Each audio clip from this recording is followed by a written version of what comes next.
Some people feel like a ghost in a crowd, and others feel like a prisoner in the silence. But then there is a rare type of individual who moves through both worlds with total ease. This is Nick. He can lead a room with charisma, then retreat into total solitude without a trace of boredom. While the world tries to label everyone as either an introvert or an extrovert, Nick is neither.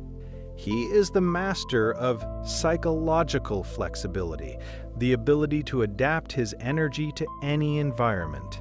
Today, we decode the psychology of the Ambi-Adaptable mind and why it is the ultimate survival tool. We explore why Nick feels equally at home in a loud party and in a silent, empty room. Understanding this balance reveals a level of self-mastery that most people spend a lifetime seeking. First, let's dismantle the myth of the rigid personality. Humans were never meant to be one-dimensional. Nick's mind operates like a high-performance thermostat, constantly adjusting to the social temperature. When he is in a crowd, his social intelligence engine engages, processing signals with high precision. He doesn't just talk, he observes, listens, and recalibrates his energy to match the group's frequency. But unlike the pure extrovert, Nick doesn't need the group to feel alive or validated. He enjoys the connection, but he remains an independent unit, never losing himself in the noise. This is the autonomous presence, the strength to be with people without being defined by them. Then, when the lights dim and the crowd fades, Nick enters his second, equally vital world. In solitude, he doesn't feel lonely.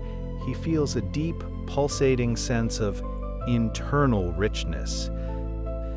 For Nick, silence is not a void to be filled. It is a laboratory for deep thought and recovery. He doesn't use distraction to kill time. He uses time to cultivate his own inner landscape. This ability to be alone without anxiety is the hallmark of a truly secure attachment style. It shows that his sense of self is not dependent on the constant reflection of others. But where does this radical adaptability come from, and why do some people lack it entirely? It starts with low situational reactivity. His nervous system isn't easily overwhelmed or bored. He has a wide window of tolerance, allowing him to process high stimulation and total stillness equally. In a loud room, his brain generates its own interest. This balance is often rooted in a childhood where both social play and solo exploration were valued. Nick learned early that people are a resource for joy, but solitude is a resource for power. He was taught that being alone is a choice of freedom, not a consequence of rejection. This creates the fluid identity, the freedom to be whoever the current moment requires him to be. Now, let's look at the secret advantage of this type of man: social selectivity. Because Nick is comfortable alone, he never settles for low-quality social interactions out of desperation. He doesn't go to every party, he goes to the right parties, and only when his energy allows, he is the person who can leave a conversation exactly when it loses its depth and meaning. He isn't afraid of the missing out, because he knows his own company is a high-value alternative. This gives him an aura of quiet authority. People feel that he is there by choice, not by need. In professional life, this makes Nick a lethal collaborator and a terrifyingly efficient solo worker.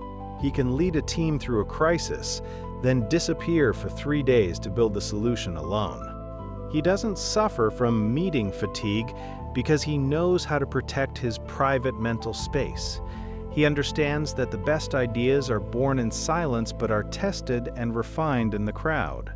This leads us to the concept of cognitive switching, the ease of moving between modes. Most people experience a hangover when moving from social chaos back into a quiet reality.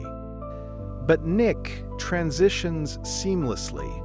He knows how to downshift his nervous system in minutes.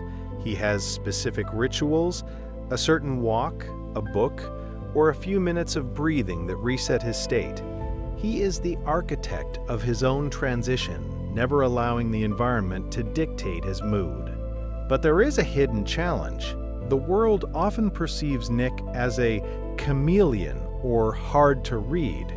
Because he is so adaptable, people struggle to find the fixed version of him to categorize. They ask, is he the life of the party, or is he the mysterious loner in the back of the library? The answer is both, and this ambiguity can make others feel slightly insecure or confused. But for Nick, this isn't a performance, it is the natural expression of a complex, layered soul. He refuses to simplify himself for the convenience of those who only think in binaries.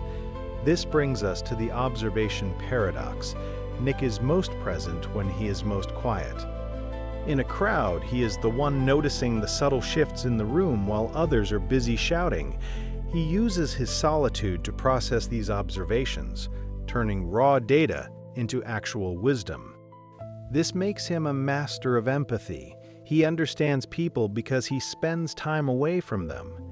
You cannot study the ocean while you are drowning in the waves. You must step onto the shore. This shore time is what gives Nick his perspective, his humor, and his grounded energy. He knows that his social value is directly tied to the quality of the time he spends alone. Without solitude, he becomes reactive. Without society, he becomes stagnant. He lives in the golden mean, the perfect tension between the I and the we. Now, look at your own life. Do you feel an urgent need to escape the room as soon as it gets quiet? Or do you feel a panic in your chest as soon as the music starts and the voices rise? If you are leaning too far to one side, you are operating on only half of your human capacity. You are avoiding the part of existence that challenges your current comfort zone. But the most successful and resilient minds in history have always occupied this middle ground. They were the ones who could debate in the forum and then write in the mountain cabin. To be like Nick, you must start by lowering the stakes of both environments. Practice micro-solitude. 5 minutes of doing absolutely nothing in a silent room every day.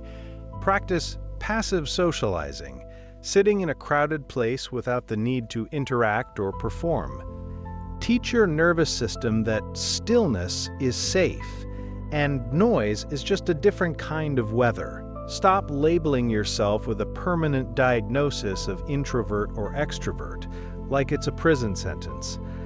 Use those terms as descriptions of your current energy, not as definitions of your entire soul. The man who can be happy anywhere is the man who is no longer a slave to his surroundings. He is truly free because he carries his own sanctuary with him into every crowded room, and he carries the warmth of human connection with him into every lonely hour. Nick doesn't seek balance. He is the balance, a steady point in a world of polarized extremes. The goal isn't to pick a side. The goal is to own the entire spectrum of human experience. I'm Leo, and I hope this note helps you find your own golden mean today. Whether you are alone or in a crowd, remember, you are already enough exactly as you are. Until the next note, stay flexible, stay grounded, and keep exploring the depths of your own mind.